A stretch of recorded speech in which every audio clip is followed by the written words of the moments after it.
Greetings, everyone. It's great to be with you. Thanks so much for joining us today. Thank you for all that you do by growing and learning, facing yourselves, being courageous, and continuing on the path of the mystical way.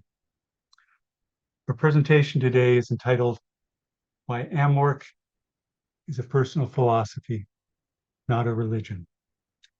The studies and exercises of the Rosicrucian Order AMORC assist us in developing our own personal philosophy. This approach is based on our direct experience and development of knowledge and wisdom, not belief and faith. The Rosicrucian student may or may not be an adherent of a religion.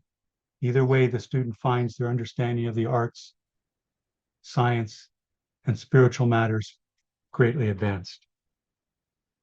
To help us in this matter, I want to share with you a slide right now. You'll see before you now a most remarkable cover of an earlier Rosicrucian digest. In fact, you'll see the date in the lower part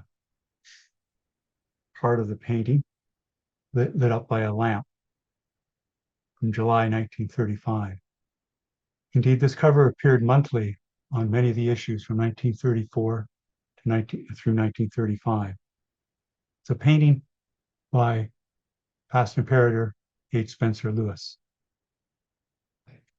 I'll give you some resources on it, including a description of its symbolism towards the end of the presentation. We'll have those resources for you. In it, there's a lot to be seen as a wonderful work with the symbolism of color and the psychic and mystical effects of color. The green suggestive of growth and hope, the blue of spiritual and celestial matters, the golden yellow suggesting of development of gold, but also the summum bonum of spiritual attainment and spirituality. You notice there's figures in the work that are rising up on a walkway, going higher and higher up, various stops or temples on the way up in their ascent. Off to the left, we see there's two sailboats on the water and their reflections. Above, we see the moon and various stellar and planetary bodies suggestive of the cosmos and indeed the cosmic, or the universal intelligence back of the cosmos and all natural and spiritual laws, in the sense that the Rosicrucians use that term cosmic. Lower down, there's various intriguing things going on. So let's zoom in and take a closer look here. You notice there's two figures in a way suggestive of duality, possibly the male and female figures. And there's also suggestive of the importance of duality in our learning and growing and encompassing all aspects within ourselves and be a full expression of a human being. We notice that there's a tombstones in a graveyard, in a way symbolic of letting go of false impressions and falsehoods and no longer be fascinated by untruths, but also accepting the coming and going of incarnations. We see as we move up past the lantern, which is very inviting, we find other figures on their way. Some two together, some in threes. Strikingly, see a range of ages here, possibly a person of an elder or more advanced age using the cane. See, it appears to be a mother and father, the daughter. Intriguingly, all dressed in white, like unto the Vestal Virgins of Rome or a Cologne in our Rosicrucian temples. Cologne serves as symbolic of our conscience. They're moving towards the great golden light. There's also a passage further up to go up here. There appears to be a choice whether to enter there or not, to dwell for a while on the ascent. As we go higher and higher, as we'll do soon in our spiritual ascent, we'll find that we get a closer look at the celestial bodies, but also we see various other figures entering another temple, or special place of initiation and learning, and others going up even higher and higher on the way, which is described in the Rosicrucian Digest as the temple of peace profound at the very top. And if you look closely at the cross there, there's a red inclusion of paint there to symbolize the rose, hence the rose cross, the temple of the rose cross.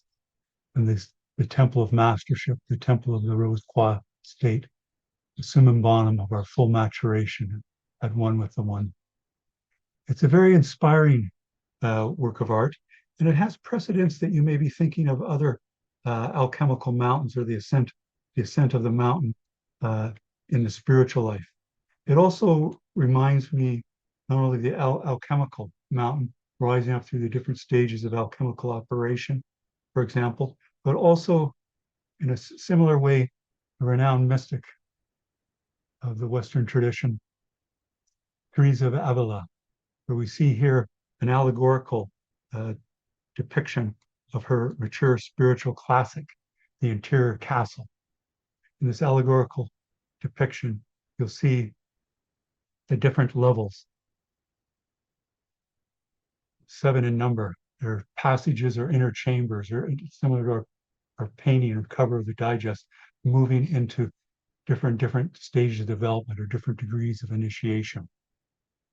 And as a person becomes more spiritualized, there's various tests to pass through as one rises up. Just as in the Rosicrucian Digest cover, it takes a certain degree of courage from the divine within to continue upwards and face ourselves, and thereby be more fully ourselves and come into awareness of our divine nature, spoken of the Rosicrucians as the divine within or the master within. I'll give you a resource so you can have a longer look at this cover, the Rosicrucian Digest. It's very much as rewarding as the past imperator intended for our own spiritual edification and growth and encouragement on the path. Just as was intended by the spiritual classic, the interior castle, an influential figure in aiding to the Rosicrucian studies and learning, Teresa of Avila. So to begin our meditation, so inspired by this work, and considering our theme about why AMORC is a personal philosophy and not a religion, we can see in this work in a way that each person has to undertake the path. They have to develop their own understanding. They have to wade in and not rely on others. It's true there can be companions on the way, but there's times when we must go inward on our own, just like we're going to ascend to the heights of the celestial sanctum now. We'll be with each other, but also in a way we'll be profoundly in a state of aloneness. That aloneness will lead us to oneness with the one and unity with all through the one soul. And that way we'll move beyond belief or faith, because we'll enter into our own firsthand direct experience with no intermediaries. So taking the last few looks at the inspiration of this Rosicrucian Digest cover by past Imperator H. Spencer Lewis, I invite you now to close your eyes, and we'll have a period of meditation, a period of regeneration. And you may be lying down or seated in your chair, or however you're situated. It's particularly valuable if you can breathe in an unencumbered way and you can be comfortable. I invite you to close your eyes, or at least bring your eyelids down further so we reduce the amount of visual stimulation. And let's follow our breath, one of the great vibrations of the universe. Rosicrucians speak of the Rosicrucian cosmic keyboard, the full sea of vibrations that make up the cosmos and the cosmic. Going from one octave to another, the rates of vibration doubling with each octave. So the rate of our breathing is on a lower octave. It relates to much higher octaves in the cosmic keyboard, as we'll soon experience. I invite you with your breath to do what Rosicrucians refer to as neutral breathing, either holding the inhalation or holding the exhalation. In this way, we'll apply the law of duality and the law of polarity. We'll also experience a deep sense of oneness and hence apply through the law of duality the law of unity. Just as our painting conveyed a unified, inspiring impression to us. I invite you to breathe a little deeper than usual, the degree comfortable. Feel your diaphragm feeling what the Rosicrucians describe as the VLF, an acronym for vital life force, known in some other traditions as the prana or the chi. Not only as a philosophical concept, and to do with the science of the subtle physiology of the body, but also as an inspiring, enriching, and tonic experience, a very healing one, a making whole one. I think with those deeper breaths, you may feel that your fingers and your toes are tingling, the increased vital life force and oxygen. I also invite you in your breathing to the degree comfortable for you to extend your exhalation longer than your inhalation. And with each such form of breathing, you'll find there's a building or cumulative effect. The vagus nerve is being stimulated. And you feel the relaxation response. With each such extended exhalation longer than inhalation, there's increasing calmness, tranquility, equanimity, equipoise, and imperturbability. And as we stimulate the great vagus nerve that runs from the lower part of our brain down to our gut and helps with important communications in the holy temple of the body and of our whole nature. They help work with achieving autonomic balance. That is, we're working with the autonomic nervous system that we study in our weekly lessons, in our home sanctum, in our home as part of the Rosicrucian studies and exercises. And this dynamic balance of the autonomic nervous system comes again about the work of the law of polarity, the law of duality, with on the one hand, the sympathetic nervous system and the parasympathetic nervous system. And when we're working in a dynamic balance, we're able to contemplate and reflect and meditate well. But then we're also able to act and achieve.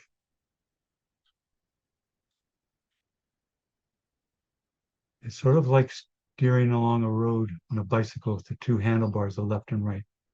The two nervous systems we work with dynamically like two handlebars to guide ourselves through life. These can seem very simple things to not fully appreciate or dismiss, but if we follow them seriously, as done in our Rosicrucian lessons, we'll find that we're unlocking great truths of life that deal with higher and higher rates of vibration on the cosmic keyboard. And more masterful playing, like a great musician on the keyboard, for the mastery of harmonious living. So let's just continue to breathe in this fashion, deeper than usual, extending the exhalation, long inhalation. Feel we're anchored in our breath.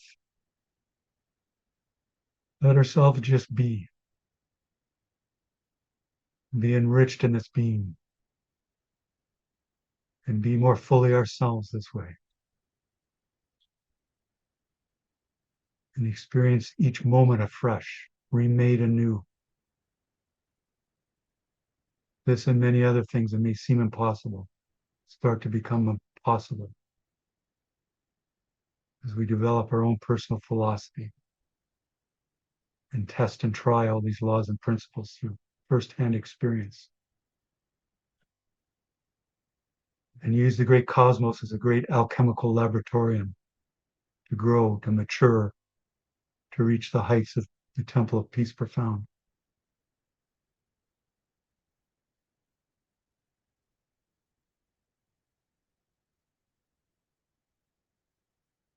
Enjoy the gentle rhythm of the breath.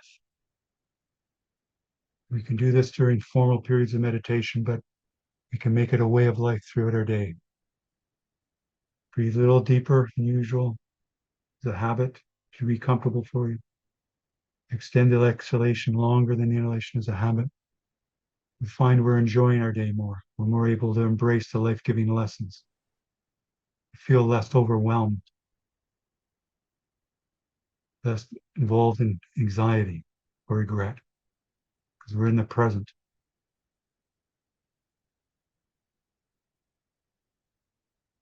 Experiencing the fullness of life.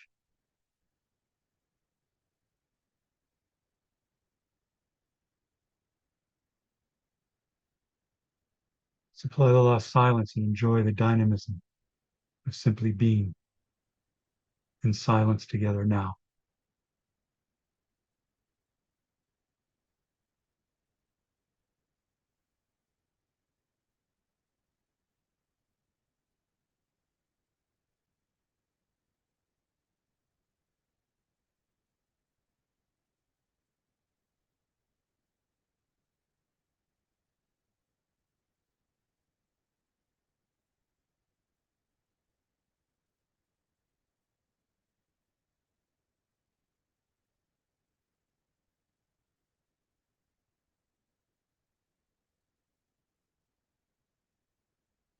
Now we'll continue our meditation by undertaking another form of meditation, but still the essential meditative state, the ascent to the heights of the celestial sanctum. We'll follow the instructions of the key Rosicrucian booklet, Liber 7, 7, 7. I invite you now to use all your inner spiritual force, psychic capacity, and imaginative faculties to picture or sense yourself rising up from wherever you're situated in your office, or your bed lying down, in your home, wherever you are, rising up over the work of architecture, over your neighborhood, over your local geographic area, be it in a country or a village or a town or a city. Let us keep rising up faster and faster, enjoying the exhilaration of the ascent. Just like the persons were rising up in the wondrous work of art in the Rosicrucian Digest cover. And let us continue up higher and higher, faster and faster, up over our province or state, and now even our great country or nation. You can see the weather systems below, the water systems, the land systems, earth and forms, great system and order. So we rise up higher and higher, now up over the continent where we dwell and even the hemisphere. And now let's take in the beautiful blue jewel of the earth, the temple of the earth. Great place for humanity's lessons and more, rotating about its axis. And the beautiful white satellite, the moon, revolving about the earth. As we look up, we see other great elliptical orbits of planets and the great fiery ball of the sun, our local stars. We rise up higher and higher, faster and faster, going way beyond the speed of light as we transcend space and time, past the outer reaches of the solar system, past myriad stellar phenomena, the quasars, the pulsars, the black holes helping balance the universe, the nebula, the great cosmic web connecting planets, stars and galaxies, I should say.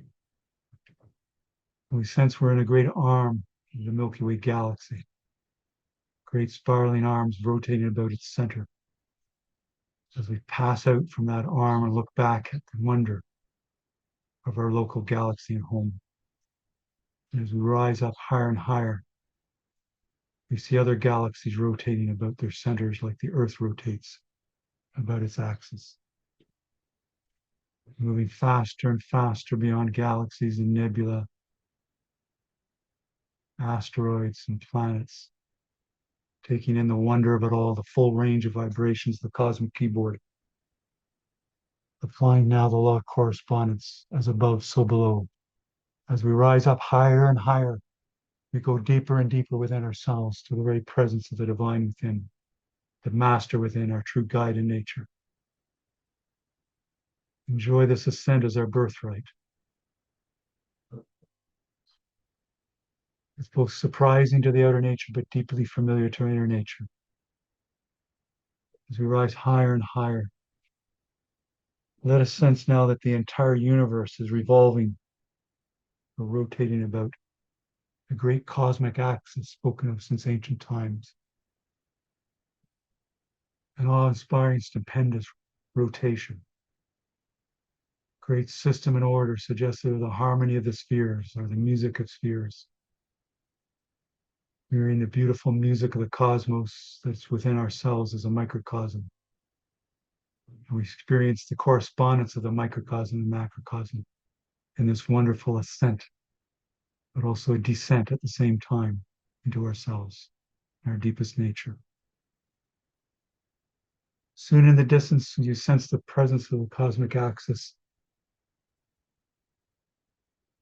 Note its midpoint, the very center of the cosmos, and speed towards it way beyond the speed of light.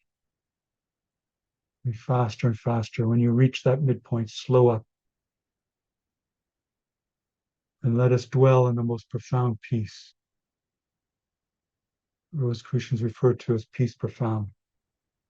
As we take in the temple of the divine, the cosmos all about us, a most wondrous work of creation, with all the natural and spiritual laws in operation that are within us as a microcosm. And let us apply the law of silence together to simply be the center of the cosmos and be the cosmic.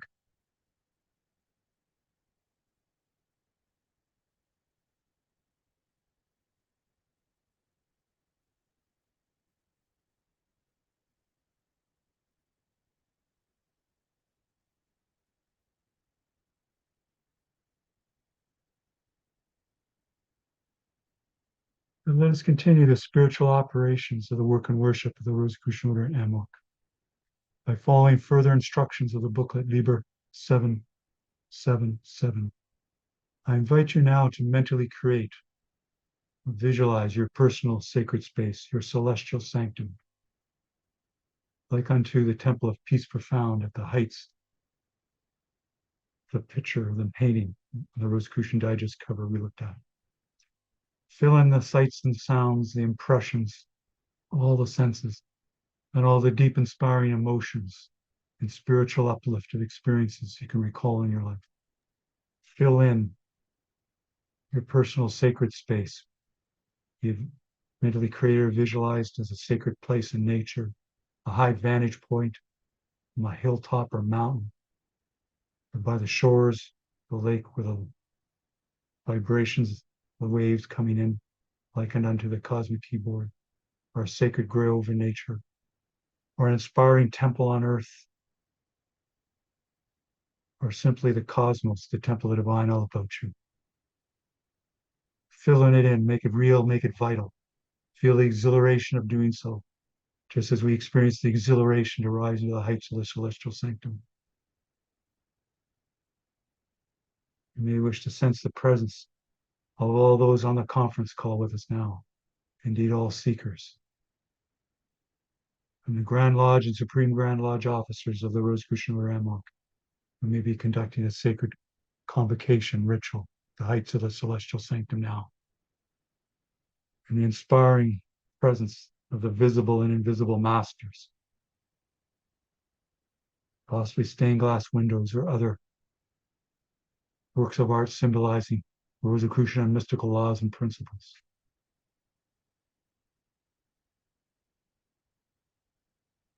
Keep filling in your mental creation, your visualization. And I'll indicate at a certain point when to release it.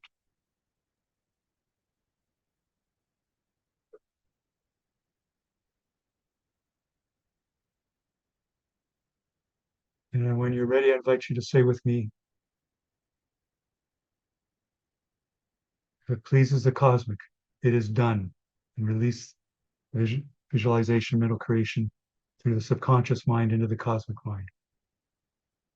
assured of its manifestation, as we now dwell in silence and concentrate on the manifestation, and simply letting go, letting be, feeling all that can be felt, being receptive and surrender to the divine within now.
Now, as we continue our period of meditation, I invite us to undertake another spiritual operation of the work and worship of the Rosicrucian Order AMORC. I invite you to participate in the work of the Silent Council in conjunction with the Council of Solace, the Grand Lodge of the Rosicrucian Order AMORC, by radiating from the depths of your being, from the depths of your heart and mind, love and well-being to all those who have petitioned the Grand Lodge of the Rosicrucian Order AMORC for guidance and healing through the Council of Solace, and to radiate love and well-being to all those who have petitioned affiliate bodies of the Rosicrucian Order AMORC for guidance and healing, and to radiate love and well-being to all those you know who are in need of guidance and healing. And finally, to radiate love and well-being to all those sentient beings throughout the cosmos who are in need of guidance and healing. Just let the love and well-being radiate out from the depths of your being like a great floodlight filling the universe, taking with it and activating the natural healing forces of the cosmos and the cosmic, which within each being in need, enliven those healing forces within them for their wholeness and well-being. Just let the flow continue. At first, you can use great inner spiritual force, just like we did to rise to the heights of the celestial sanctum. Feel the exhilaration of the flow. Increasingly let the divine within, the master within, take over. It knows how to do this. It's at home with this as we increasingly become so. And at a certain point, I think you'll find that the radiations of love and well-being will speed up, and you know you're reaching those in need. And at a certain point, I think you'll find you no longer need to make any conscious effort for this great flow. At that point, simply surrender and let this cosmic action take place.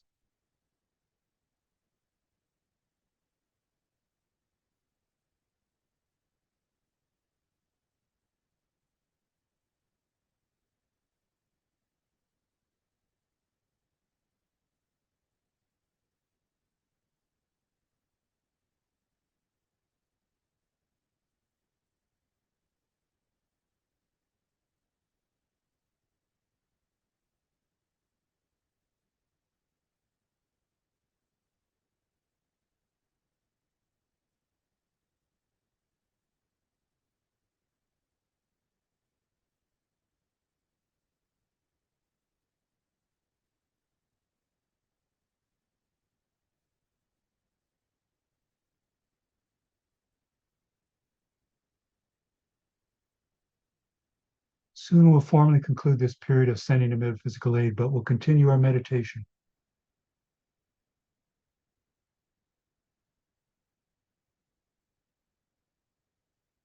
Assured that the radiations of love and well-being will continue from the depths of our being as a way of life on the mystical path, and in part helping fulfill our mission in life. So I invite you to say with me now, formally conclude this period of the work of the Silent Council, saying, cosmic law fulfills. If it pleases the cosmic, it is done. So mote it be. Now let us dwell a while longer from the heights of the celestial sanctum. I invite us to continue applying the law of silence, enriched by just applying the law of service. You apply the law of cosmic attunement, but also now the law of assumption. I invite you now to let your mind expand to fill the entire cosmos, to experience as the cosmic experiences, to feel as the cosmic feels, to think as the cosmic thinks, to be the cosmic, to assume the cosmic. Now.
Now soon we'll descend from the heights of the celestial sanctum, and we'll take this period of cosmic attunement as experience of the Christ consciousness, the consciousness of the cosmic, ever more realized within us,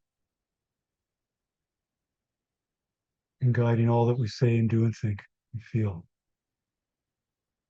Before we make a descent, I invite us to apply another Rosicrucian law, the law of gratitude, by radiating love and thanks to all those who have taught us well, and to all those who loved us well, and to all those who have sacrificed well on our behalf.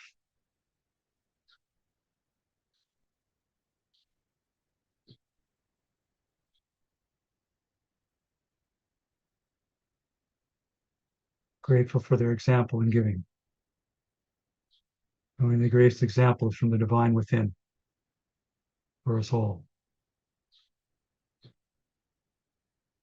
And applying the law of gratitude, it intensifies the application of the law of cosmic attunement.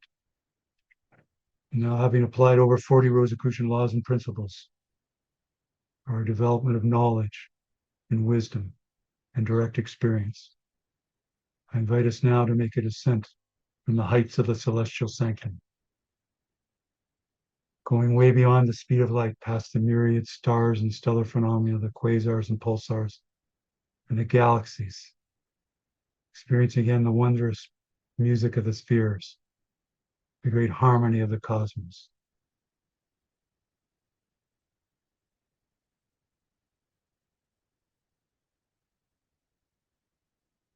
Taking in the awe-inspiring handiwork of the divine, the great inspiration for all artists back on Earth. As we see in the distance, our great home, the Milky Way galaxy. And let us plunge into the great arm where we dwell, past myriad stars, planets, and asteroids and nebula. The cosmic web connecting the stars and galaxies. As we see in the distance,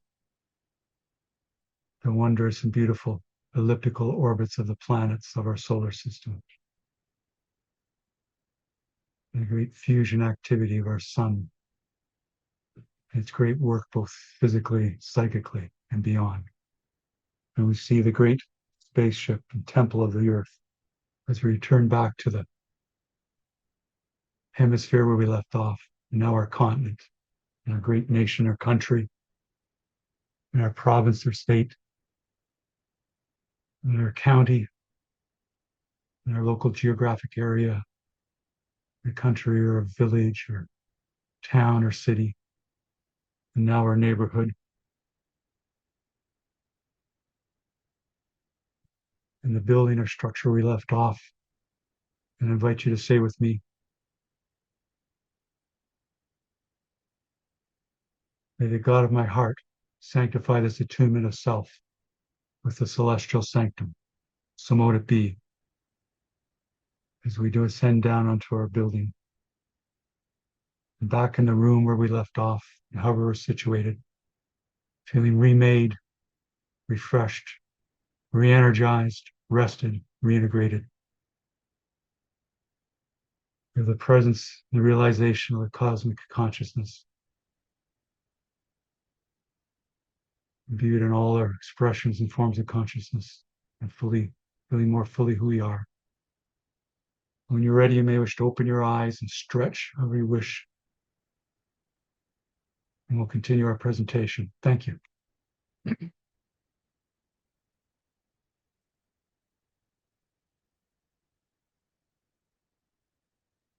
Now, on this topic of why AMORC is a personal philosophy, not a religion, I'd like to say at the outset that the word origin or the etymology of the word religion is to relink or binding back together, i.e. the human, that is us, relinking or realizing again our link with the divine in a way as we did when we ascended to the heights of the celestial sanctum, and have that as a momentum, as a way of life, not only when we're formally meditating and when we're doing all our other duties and activities. Now, it's true there are various approaches to what is meant by religion, including what we call the functional, the cultural and symbolic, the sociological, and the experiential approaches. In terms of the title of this presentation and how the question, is AMORC a religion? Religion is generally being used in the psychological sense that a religion is a unified system of practices and beliefs relative to what is deemed sacred or sacred things, the things that are set apart. And that these practices and beliefs unite into one single moral community. Some may call a congregation, or the faithful, or Christian tradition would call a church. All those who adhere to these practices and beliefs. Now, that definition does not fit AMORC for various reasons that I'll outline. Now, I should say also that AMORC, or the Rosicrucian Order AMORC student, is free to follow a religion or not. Indeed, a person does not convert to AMORC. Each person needs to decide what's right for them and act accordingly. Each person, each of us, is free to discontinue our AMORC studies and affiliation. And no one will call on us. And each person, again, must decide what's best for them, and that will be respected. There's many ways symbolically to ascend the heights of illumination, just like we saw in that work, The Temple of Peace Profound. Each finds the right way through their lifetime or lifetimes. Now, if a person has a chosen religion, the Rosicrucian Order AMORC encourages them to follow it and assist in its important work and service. And they'll find that their religion, through their Rosicrucian studies, exercises, and daily applications, will be complemented. These things of the AMORC studies will complement their religious life. and make that religious life or understanding of the religion more meaningful and comprehensible for themselves and others. Indeed, it's notable that there are some ministers and priests who are Rosicrucian Order AMORC students. I think of a figure that many of you are familiar with, for example, Father A.A. Talavera, who played an important role in the establishment of Triangle Chapter and Triangle Lodge of the Rosicrucian Order AMORC, and the group and the growth of that group over several decades. He was also the founder and pastor of St. Alcuin's Community Church in Dallas. I recall, for example, being at the AMORC World Convention in New York City during the 1980s. And one evening, Frater Dr. Talavera led us in chanting the Rosicrucian vowel sounds. And then everyone collected in a great ballroom. It feels like a tremendous rising up into the cosmic, just like we did during our period of meditation. There was a great collective and resounding effect. I had a much deeper understanding of the Rosicrucian vowel sounds. These things that we study in our weekly lesson, we can always grow, increase in our understanding. Sometimes through inspiring figures that help attune us with the divine within. I'll give you a reference to the memorial statement that appeared in the Rosicrucian Digest, the first issue of 1994, in regard to this inspiring mystic and minister. That memoriam concludes by saying, probably Frater Talavera's greatest achievement was his ability to teach and guide others to look within themselves for strength and right motives, enabling those who listened to submit themselves to the will of the cosmic with love and joy in their hearts. The culmination of 55 years as a Rosicrucian Order AMORC student. And we see in that inspiring statement, each of us is called in our own way, whatever form it may take through religion, the arts, and the sciences, to use the Rosicrucian studies to have a much more deeper understanding and to assist others to have that in all we come in contact. And that way we'll come into the deepest, most meaningful way of living. In fact, the Rosicrucian studies help us to have a deeper understanding of religion, that great relinking, but also the arts and sciences. And the detailed laws and principles with AMORC are exercises for our development. Whereas religion emphasizes belief and faith, AMORC emphasizes knowledge, that firsthand direct experience, character and wisdom. In other words, a non-dogmatic openness to learning. And asking of questions is encouraged throughout our lives, which of course is one of the major ways to learn. It reminds me that one of my inspiring mentors, her father was a Christian minister, and I've mentioned on occasion that he was intrigued about what are these Rosicrucian teachings and monographs she's studying. And one time when she was away, he got into her monographs, and the monographs are meant to be private, so that's not normally to be done. But in a way, there's the spirit of the law and the letter of the law. And after he had a look at some of the monographs, he did come forward and admit that he got into them. And he said to her, I've been looking for this all my life. Because he knew deeply in the teachings of the Gospels and other Christian texts, they refer to Master Yeshua, or the Master Jesus, having an inner circle of disciples that had a deeper understanding. That he didn't speak to them of parables and had an understanding of how he did what he did in terms of healing. And her father, as a minister, had greatly sought that. And so this is something for many who have chosen religion. They find great upliftment and care in it, but they also want to have a deeper, more thorough understanding. And the Rosicrucian studies will do that. In this manner, we develop our own personal philosophy. Rosicrucians use the term philosophy in the older sense of the love of wisdom. That is, wisdom being the well-guided and compassionate application of knowledge, just like we did in our ascent to the heights of the celestial sanctum and participating in the work of the Council of Solace. Indeed, the Rosicrucian way of life is not only a personal philosophy, it is also a way of life that assists, informs, and can applied to all that we do, evolving and in service.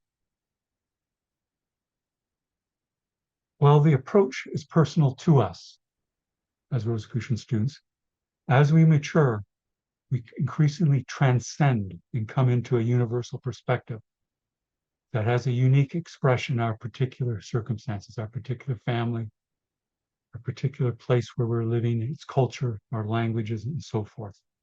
We're there for a reason, and these lessons will help us come into that. And we'll find that there's a larger and larger universal picture. In a way, there's one great lesson in learning for humanity, one great story of humanity. Indeed, in mysticism, which AMORC is included in, there's an emphasis on direct experience, no intermediary, such as a minister or priest. But again, that puts us on our own resources, our greater self-reliance, the development of our character. That's why this is a gradual process that we need to learn to be able to develop these various applications in a responsible way. Because as we move from belief to knowledge to wisdom, there's increasing responsibility. Also, as a Rosicrucian Order AMORC student, there are no doctrines or creeds that you must adhere to. And there's no views of leaders that you must follow. And there's no dire conception of sin. The word or etymology of the word sin is, the Greek sense is to miss the mark, which is a metaphor based on archery, the shooting of arrows. But also from the Hebrew etymology, it means to miss the way or go astray. And hence, by the law of compensation, we can make adjustments to live more harmoniously through our Rosicrucian studies. And the depth and detail of understanding in our AMORC studies helps answer many questions one may have about one's chosen religion, if one has one, or if one left one, and consider returning to it. And about the religion and about laws and principles and by which apparent miracles were accomplished. For example, the healing methods of the Master Yeshua, the Master Jesus, as related in the Christian Gospels, are of the type introduced gradually through the weekly lessons of AMORC, and one understands them more for laws and principles and how those things are done in a responsible way. In this sense, it reminds me of the AMORC book, Whisperings of Self, I'll give you a reference to, or you may wish to keep returning for its wisdom, by Lidivar. There's a particular aphorism there that's quite apt for our topic today. It's an alchemical distillation, one sentence. It reads as follows: each religion is a mystical experience had by its founder, out of which grows the creed which it expounds. This distilled insight is highly inspiring and sobering. It also implies by corollary that we are encouraged to have our own mystical experiences, to fully grow up, to fully mature, to fully self-masters, and be of the greatest service. Now, by way of conclusion on the matter of why AMORC is a personal philosophy, not a religion, we've considered the studies and exercises of the Rosicrucian Order AMORC assist us in developing our own personal philosophy. This approach is based on our direct experience and development of knowledge and wisdom, not belief and faith. The Rosicrucian student may or may not be an adherent of a religion, but either way, the student finds their understanding of the arts, the science, religion, and spiritual matters is greatly advanced. And in this manner, we've continued to explore Rosicrucian laws and principles, their creative application for the mastery of life, harmonious living, and service. Thank you, everyone.